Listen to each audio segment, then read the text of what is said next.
Hello. It's September 12th, 2015. And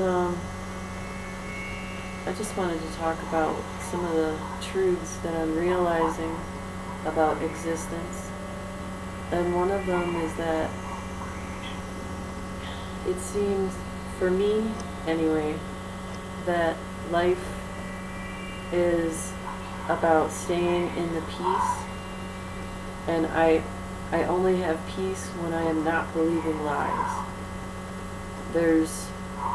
Life is basically just truth and lies. It's like a minefield of truth and lies. And when you believe the lies, it affects your mood, it affects your actions, because your mood affects your actions. It affects your thoughts. What you're thinking affects your mood and your actions. So it's all about the mind. There's so much truth in the science of mind organization, and I am learning from them. I don't believe everything they teach, because they don't believe that there's a reason for atonement, and I do believe that. But I don't have to believe everything they believe, so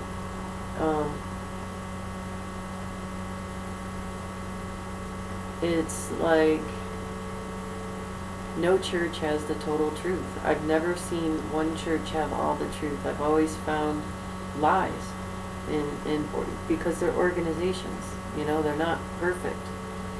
People, for some reason, like to delude themselves, though, and think of church organizations as perfect, and they want it to be perfect, and they just want to latch on to something, and they want to put all of themselves into it.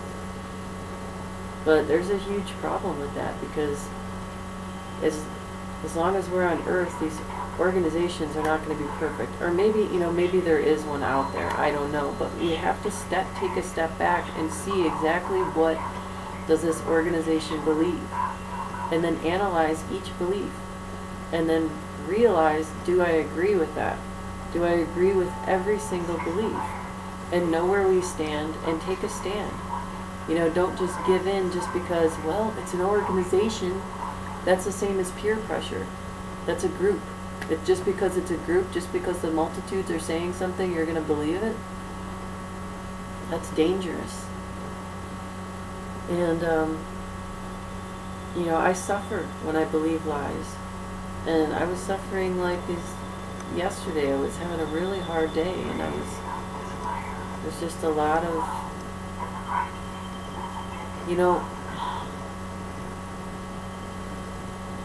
anything. I've learned that this is true, and this is what the law of attraction teaches, this is what science of mind teaches, this is what Louise Hay teaches, Esther Hicks. When you think certain thoughts, they affect your moods. And sometimes you have to believe something. Sometimes the truth is not yet manifest, but that doesn't mean it's not the truth. If you believe that, like your children are in hell, like, or they're in a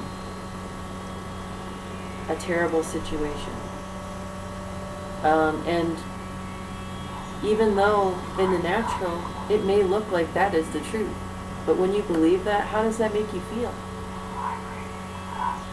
I mean, for me, it makes me feel like miserable and like hell.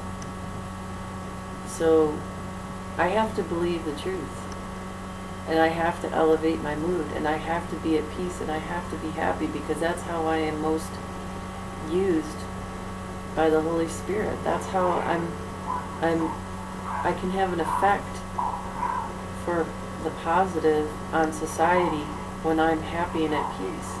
But when I'm miserable, I become useless. We all do. Misery is not the way. So I have to believe that my children are safe. I have to believe that. That is the truth. It may not be manifest yet, but it is the truth. And that's what I choose to believe. So that was something I was struggling with yesterday, and it's just a truth that I wanted to share with you. And that's basically where I'm at today. I'm just learning about truth and lies and realizing the importance of me staying at peace and me being happy and me believing the truth. No matter what the organizations say, no matter how many people are believing a lie or something that causes misery. Another thing that I've learned, that this is very important for me, I've learned that there's really no place for belief in demons. Nobody's ever gotten a demon on camera. Do you know that's kind of strange after all these hundreds of years that nobody's gotten a demon on camera?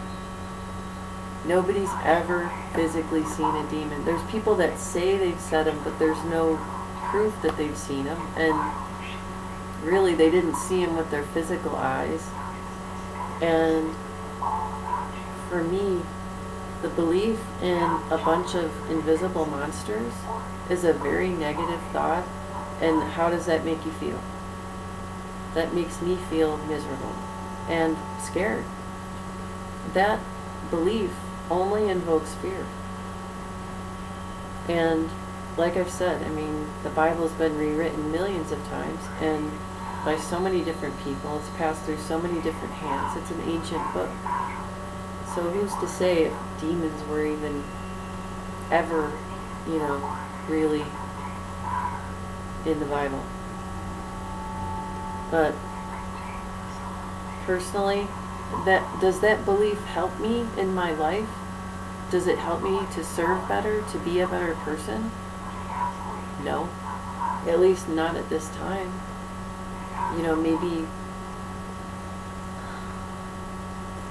there was like a time in the past when that belief served me, but it doesn't serve me anymore. And if something's not helping me to help the world, then I need to let it go, because I'm here to make a difference on the earth and to make the world a better place.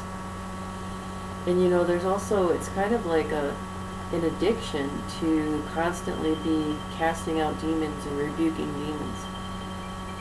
Because I've seen people do this, and I was once trapped in this, where basically you're constantly casting out demons and you're not doing anything else to improve your world. You're just relying totally on casting out demons and binding demons, and in every situation you see demons, and that is so unhealthy for me. That is like that's also a form of control. That's not intelligent. That's just, it's like magic. It's like a form of control. And it's unuseful.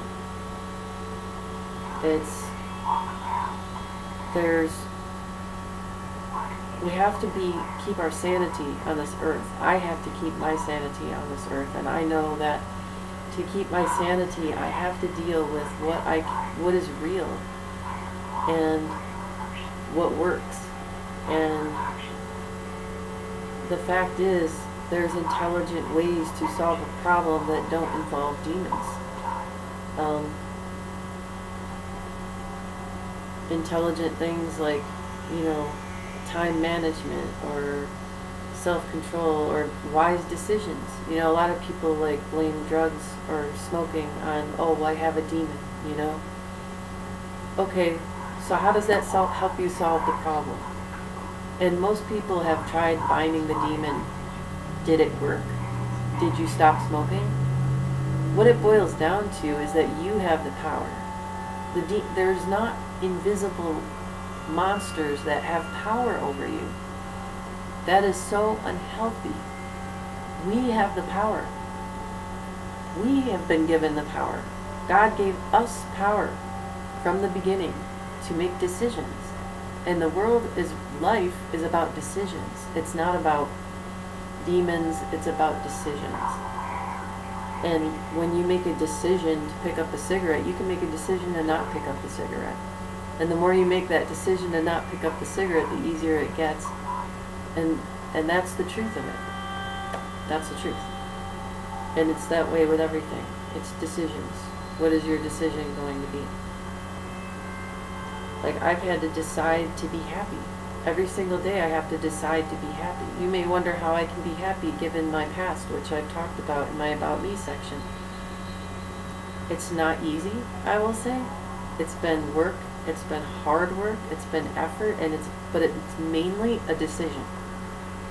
I decide to be happy because I know I'm of more use to this world, and I'm even of more use to my children. If they should ever come into my life, which I'm leaving that up to divine providence, because I don't want to tamper or meddle in any way. I just want the divine to handle it. That's what works for me, because I've tried doing things in the natural realm and it didn't work. So I leave it up to divine providence.